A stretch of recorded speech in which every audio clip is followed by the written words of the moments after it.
आज हम लोग करेंगे ऑब्जेक्टिव का पहला क्वेश्चन, जिसमें कहा गया है कि let a be the unit vector along the axis of rotation of the purely rotating body and b is the unit vector along the velocity of the particle p of the body away from the axis. तो यानी कि इस question में जो बोला गया है उसमें कहा गया है कि ये मान लीजिए कोई एक सर्कुलर बॉडी है और ये इसकी परपेंडिकुलर एक्सेस है उसके प्लेन से, यानी इस तरह का एक, ऐसे आप मान सकते हैं।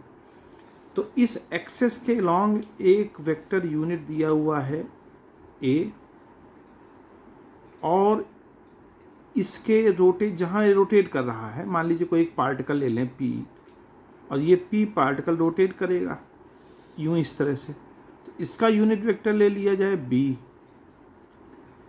ठीक है, तो दोनों के बीच में क्या डॉट प्रोडक्ट होगा, ये क्वेश्चन पूछ रहा है। हम जानते हैं कि ए डॉट बी होता है ए बी कॉस थीटा, यानी कि इन दोनों के बीच बनने वाले एंगल पर निर्भर करेगा।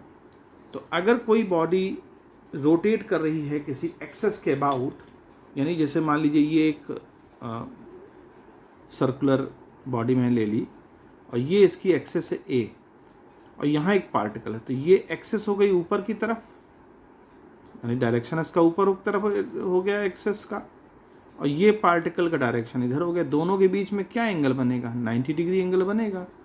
तो दोनों के बीच जो एंगल बनेगा वो cos 90। अब ए और बी कुछ भी हो, लेकिन cos 90 अगर है तो cos 90 क्या देगा हमको, 0।